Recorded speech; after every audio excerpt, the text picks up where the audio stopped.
Shri Venkateswara gold తాకట్టులో ఉన్న మీ బంగారాన్ని విడిపించి కొనబడును.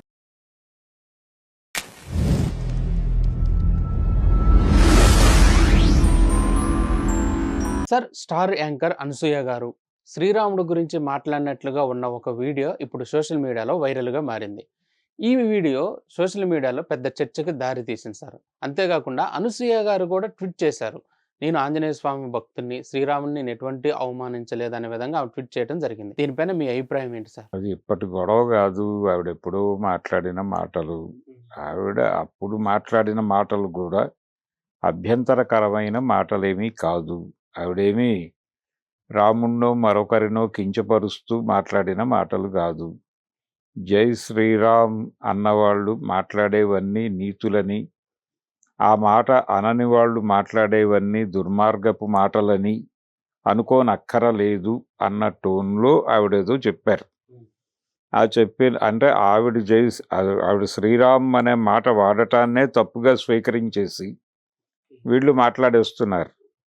అంటే ఈ సనాతన ధర్మము అనే పేరుతోనూ, ఈ హిందూ ధర్మ పరిరక్షణ అనే పేరుతోనూ వీళ్ళందరూ ఒక రకంగా ఒక ఉన్మాద స్థితిలో ఉన్నటువంటి బ్యాచ్ ఇదంతా. వీళ్ళు ఎవరి మీదైనా సరే దాడి చేసినప్పుడు మామూలు భాష వాడరు, పరమ దుర్మార్గమైన భాష వాడతారు. ఆ వాడే ప్రాసెస్లో లకారాలు వస్తాయి, రకారాలు వస్తాయి, వాళ్ళ ఇష్టం మకారాలు వస్తాయి, వాళ్ళ ఇష్టం. అంటే ఈ ప్రపంచం వాళ్ళదిలాగా ఫీల్ అయిపోయి ఎవరి మీద అయినా సరే ఏ రకంగా మాట్లాడినా పర్లేదు అని గ్రాంటెడ్గా తీసుకుని మాట్లాడతారు.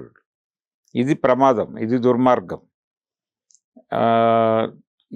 ఈ బాధితులు చాలామంది ఉన్నారు. అనసూయ గారు ఒకరే కాదు, ఇంకా అనేక మంది వీళ్ళ ట్రోల్స్కి, వీళ్ళ దాడులకి గురైన వాళ్ళు ఉన్నారు. ఈవెన్ ప్రకాష్ రాజు ఆ దాడులకి గురైన వాడే. అలాగే రీసెంట్గా చాలామంది జర్నలిస్టులు కూడా వాళ్ళ టార్గెట్ అయ్యారు. ఏది జంతర్ మంతర్ వ్యవహారం సందర్భంగా చాలామందిని రోడ్డు మీదకి లాగారు.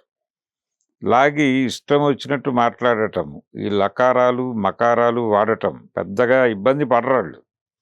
ఎందుకంటే మాకు రైట్ ఉంది అనుకుంటారు వాళ్ళు. ఆ భాష వాడటానికి మాకు మాత్రమే హక్కు ఉంది, మా మీద ఇంకెవరు మాట్లాడకూడదు.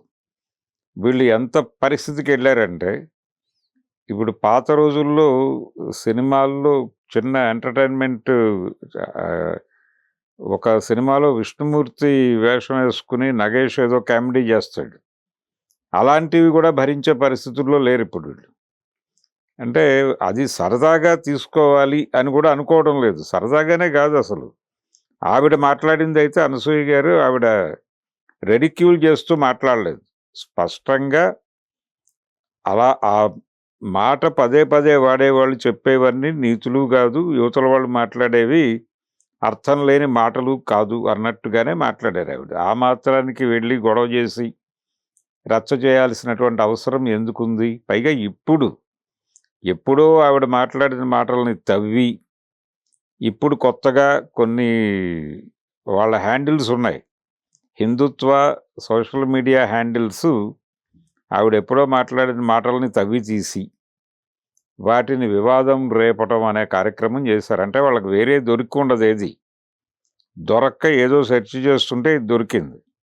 సో దీని మీద కాసేపు దాడి చేసేద్దాం అన్న పద్ధతిలో, ఆ వ్యాఖ్యల మీద దాడి చేసేద్దామని ఆవిడ మీద పర్సనల్ అటాక్కి వెళ్ళారు. వీళ్ళు ప్రైవసీలోకి వెళ్ళిపోతారు, వ్యక్తిగత జీవితాల్లోకి జొరబడిపోయి వీళ్ళు టార్గెట్ చేసిన మనిషి పురుషుడైతే అతని భార్యని కూడా వీళ్ళు గ్రాంటెడ్గా తీసుకుని కామెంట్లు చేసేస్తారు. ఏ లెవెల్కి వెళ్తారంటే వీళ్ళు ఆ భార్యని రోడ్డుకు లాగుతారు. ఒకవేళ అవతల వీళ్ళు టార్గెట్ చేసిన మనిషి మహిళ అయితే ఆవిడ భర్తని రోడ్డు మీదకి లాగుతారు. వాళ్ళ మదర్ని, ఫాదర్ని ఎవరిని వదిలిపెట్టరు, పిల్లల్ని అందరినీ వీధిలోకి లాగుతారు వీళ్ళు. అంత దుర్మార్గంగా దాడి ఉంటుంది. ఆ దాడులు చాలా జరుగుతున్నాయి. కొన్ని పుస్తకాలు రీసెంట్గా అదేదో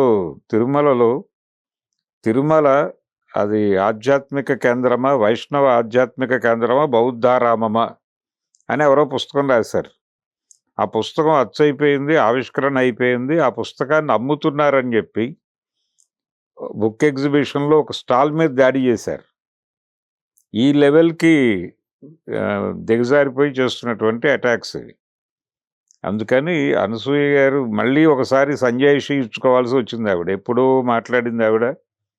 బహుశా అప్పుడు కూడా దాడి జరుగుంటుంది, అప్పుడు సంజాయిషి చెప్పారు. మళ్ళీ ఇప్పుడు ఇలాగే గొడవ చేస్తున్నారు కాబట్టి మళ్ళీ సంజాయిషి చెప్పింది ఆవిడ. ఇలా నిరంతరం సంజాయిషీలు ఇచ్చుకుంటూ వెళ్ళటమేనా జీవితాంతం అనేది ఆవిడ అడుగుతున్న ప్రశ్న. దానికి వాళ్ళే సమాధానం చెప్పాలి. ఎవరైతే ఆవిడ మాటలను అనవసరంగా ట్రోల్ చేస్తున్నారో వాళ్ళకి ఏమాత్రం సెన్స్ ఉన్నా కానీ ఇప్పటికైనా ఇది ఆపేస్తే ఒక పద్ధతిగా ఉంటుంది.